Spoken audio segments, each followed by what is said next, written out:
English నేర్చుకోవడం, అనర్గళంగా మాట్లాడడం మీ కల? వెంటనే కాల్ చేసి క్లాసెస్‌కి రిజిస్టర్ అవ్వండి. H1B వీసాల మంజూరు విషయంలో అగ్రరాజ్యం అమెరికా మరో కొత్త మెలికని అమల్లోకి తీసుకొచ్చే ప్రయత్నాలు చేస్తున్నట్టుగా సమాచారం.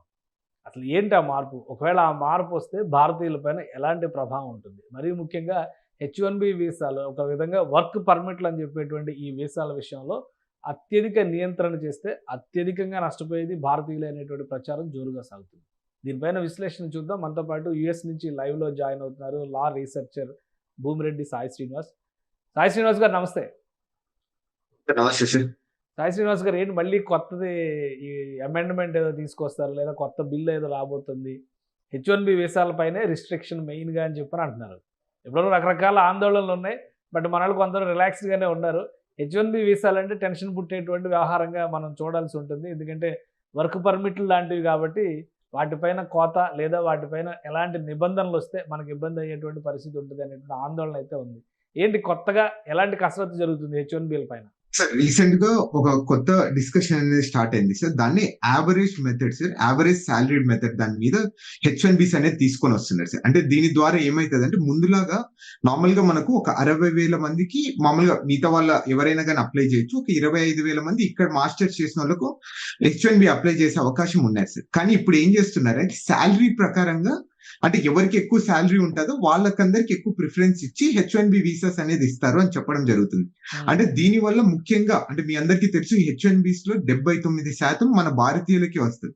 దీనివల్ల ముఖ్యంగా మన భారతీయులు అట్లనే ఈ రీసెంట్ మాస్టర్స్ కంప్లీట్ అయిన వాళ్ళు లేకపోతే ఓపీటీ స్టూడెంట్స్ లో ఉండే వాళ్ళకి చాలా ఇబ్బందికరమైన వాతావరణం నెలకొంటుంది సార్. ఓకే. కానీ ఒక డౌట్ అంటే ఇప్పుడు లాటరీ విధానం ఉండింది ఇప్పటి వరకు. లాటరీ విధానానికి దీనికి లాటరీ విధానం కూడా ఎవరి లక్ ఎలా ఉంటుందో చెప్పలేం కదా. దీనికి దానికి ఏంటి డిఫరెన్స్? అంత డిఫరెన్స్ వచ్చేటువంటి అంశం ఏముంది ఇందులో? ఇప్పుడు వీళ్ళు మాట్లాడేది కూడా సో ఆ ఆర్గ్యుమెంట్ మీదే మాట్లాడుతున్నారు సార్ గవర్నమెంట్ సైడ్. ఈ లాటరీ విధానం వల్ల అంటే మెరిట్ అన్మెరిట్ అనేది డిఫరెన్స్ లేదు. వాళ్ళ అదృష్టం ఉంటే తగులుతుంది లేకపోతే లేదు.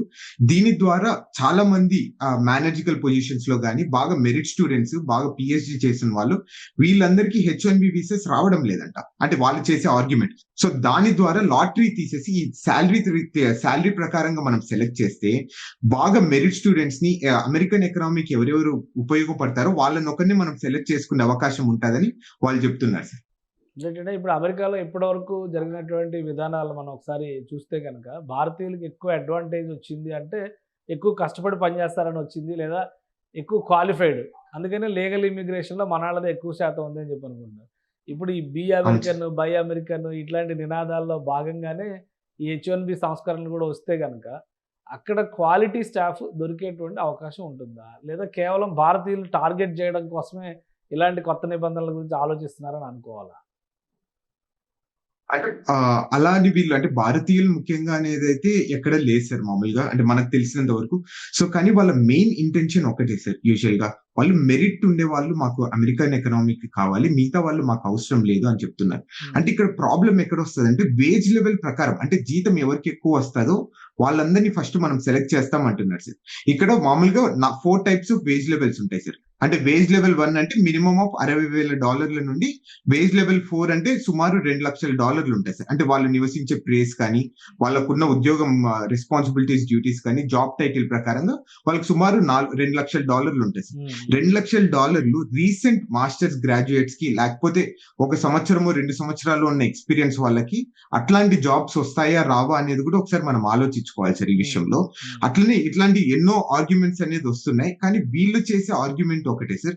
నార్మల్ గా ఎవరైనా కానీ అది భారతీయులైనా కానీ చైనీస్ వాళ్ళైనా కానీ మిగతా వాళ్ళు ఎవరైనా కానీ సో వాళ్ళందరూ సో దీని ద్వారా మెరిట్ వాళ్ళని అమెరికాకి తీసుకొని వస్తాం, మిగతా వాళ్ళని తీసుకొని రాలేము అనేది ఒక క్లియర్ థాట్ అనేది తీసుకెళ్తున్నారు సార్ వాళ్ళు. ఇప్పుడు ఇది ఏ స్టేటస్ లో ఉంది? అమలు చేయడానికి ఎంత సమయం పట్టొచ్చు? సో యూజువల్ గా అమలు చేయడానికి ఇంకా సుమారు 9 నెలల నుండి 12 నెలల వరకు పడవచ్చు, 1 సంవత్సరం వరకు పడచ్చు. ఇప్పుడు జస్ట్ ఇప్పుడు నార్మల్గా office of information and regulatory affairs అనేది ఒకటి ఉంటుంది సార్. అది రివ్యూ కమిటీ లాంటిది మామూలుగా. అంటే ఏదైనా చట్టం వచ్చినప్పుడు ఇక్కడ ఫస్ట్ వాళ్ళ దగ్గరికి వెళ్ళి వాళ్ళు రివ్యూ చేస్తారు. అంటే ఇది సో కాన్స్టిట్యూషన్ కి అడ్మినిస్ట్రేటివ్ ప్రాసెస్ కి అనుగుణంగా ఉందా లేదా అనేది వాళ్ళు తేల్చిన తర్వాత దాని తర్వాత ఒక 30 రోజులు టైం ఇస్తారు సార్. మన లాంటి వాళ్ళకి అంటే పబ్లిక్ కి లేకపోతే యూనివర్సిటీస్ కి వీళ్ళందరికీ ఎవరెవరు ఎఫెక్ట్ అవుతారో వాళ్ళందరూ పబ్లిక్ ఒపీనియన్స్ ఇవ్వాలి.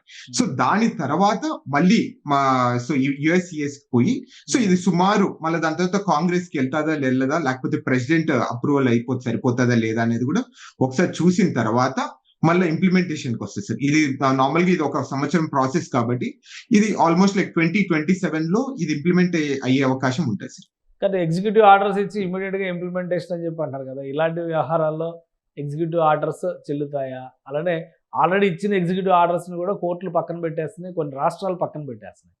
సో దీన్ని ఆ యాంగిల్లో చూస్తే దీని స్టేటస్ ఎలా ఉండొచ్చు? సో యూజువల్ గా అంటే నాకు తెలిసినంత వరకు దీనికి ఎగ్జిక్యూటివ్ ఆర్డర్ సరిపోతుందని నేను అయితే అనుకుంటున్నాను. ఇది ఆల్రెడీ 2020లో కూడా ఇలాంటిది ఒక చట్టాన్ని తీసుకొని వచ్చి ఎగ్జిక్యూటివ్ ఆర్డర్ ద్వారా తీసుకొని రావడం జరిగింది సార్.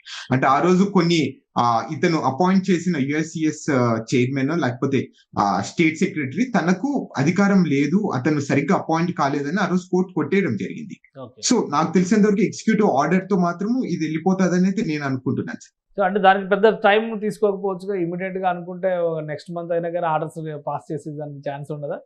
అంటే దానికి ఛాన్స్ లేదు సార్. దానికి అనుగుణంగా ఇప్పుడు ఇది ఇందాక చెప్పాను sir, office of information and regulatory office కానీ లేకపోతే ఈ అడ్మినిస్ట్రేటివ్ ప్రాసెస్ ఏ చట్టమైనా కానీ ఒకసారి ఇంప్లిమెంటేషన్ కావాలంటే ఇమిగ్రేషన్ లో దానికి కొంచెం సమయం అనేది కేటాయించింది సార్ దాంట్లో. సో దాంట్లో ఒక 30 రోజులు అంటే పబ్లిక్ కి కామెంట్స్ కానీ పబ్లిక్ దగ్గర నుండి మన కామెంట్స్ రిసీవ్ చేసుకున్న తర్వాత దాన్ని చట్టాన్ని ఎలా అనుగుణంగా మార్చాలి, సో దాని తర్వాత ఇంప్లిమెంటేషన్ అనేది జరిగితే ఇది తప్పకుండా మినిమం 9 నెలల నుండి సంవత్సరం రోజులు పడుతుంది సార్ ఇది. రైట్. ఇప్పుడు అసలు గతంలో తీసుకున్నటువంటి నిర్ణయాలు కానీ ఇప్పుడు తీసుకున్నటువంటి నిర్ణయాలు కానీ భారతీయుల పైన ఎలాంటి ప్రభావం చూపించవచ్చు? ఒకవేళ ఇది అమలు చేశారనుకోండి, ఎక్కువ ప్రభావం మన మీదే పడుతుందా, లేదా వేరే ఇంకా అక్కడ ఉన్నటువంటి మెక్సికో, కెనడా ఇటువంటి ప్రాంతాల నుంచి కూడా ఎక్కువ వలసలు ఉన్నాయనేటువంటి విమర్శలు, ఆరోపణలు జరుగుతున్నాయి కాబట్టి వాళ్ళపైన ఎలాంటి ప్రభావం పడుతుంది, మన వాళ్ళ మీద ఎలాంటి ప్రభావం పడుతుంది? సార్ నేను అనుకోవడం అయితే మన వాళ్ళ మీద చాలా ప్రభావం ఎక్కువ పడిపోతుంది అని నేనైతే అనుకుంటున్నాను. ఎందుకంటే మీరు బాగా చూసుకుంటే ఇండియాలో కూడా ఈ ఇంజనీరింగ్ కాలేజెస్ కానీ లేకపోతే ఈ స్టెమ్ ఫీల్డ్ అంటే సైన్స్, టెక్నాలజీ, నార్మల్గా ఈ స్టెమ్ ఫీల్డ్స్ లో ఉండే వాళ్ళు కానీ విపరీతంగా ఉన్నారు సార్. వాళ్ళు సుమారు కొన్ని లక్షలలో అమెరికాకి రావడం జరిగింది మాస్టర్స్ లో. వాళ్ళందరికీ స్టార్టింగ్ లో ఎప్పుడైనా కానీ మాస్టర్స్ కంప్లీట్ అయితే చిన్న చిన్న ఉద్యోగాలు అంటే లెవెల్ 1, లెవెల్ 2 శాలరీస్ లో వస్తాయి. వాళ్ళందరికీ అంటే హై ఎక్స్పీరియన్స్ శాలరీస్ కానీ హై వేజెస్ కానీ రావడం అనేది చాలా కష్టంగా ఉంటది. కాబట్టి ముఖ్యంగా ఈ H1B ద్వారా బాగా బాగుపడిండేది ఎవరంటే అది భారతీయులనే అనుకోవాలి సార్. సో దాని ద్వారా తప్పకుండా డైరెక్ట్ గానీ ఇండైరెక్ట్ గానీ తప్పకుండా భారతీయులు దీని ద్వారా చాలా ఎఫెక్ట్ పడే అవకాశం ఉంటది.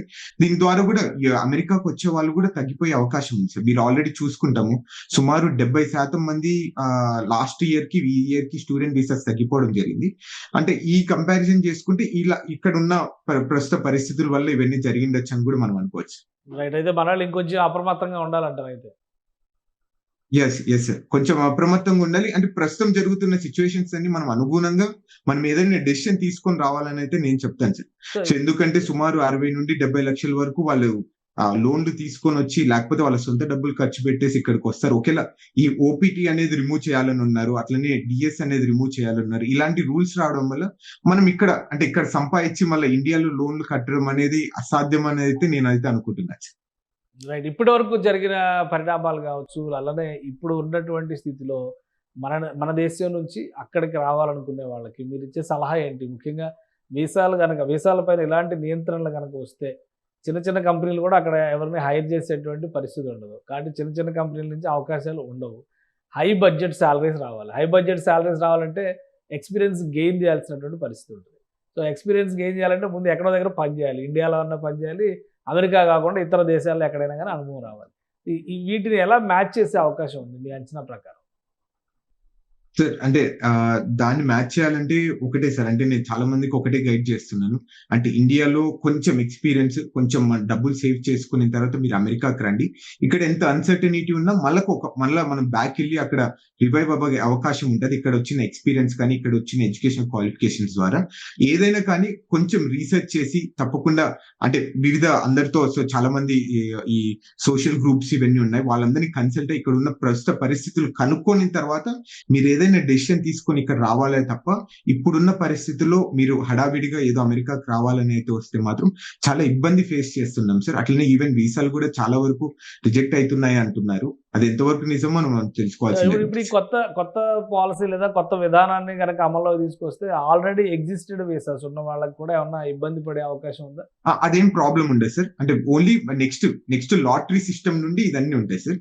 ఆల్రెడీ H1B వీసాలు గానీ, గ్రీన్ కార్డ్ వచ్చిన వాళ్ళకి మాత్రం ఎక్కడే గానీ దీని ద్వారా మనం ఇబ్బంది పడే ఎక్కడ ఉండదు సార్. ఈ రెట్రోయాక్టివ్ లో ఎప్పుడే గానీ చట్టం అనేది వర్తించదని అయితే చాలా క్లియర్ గా ఉంది.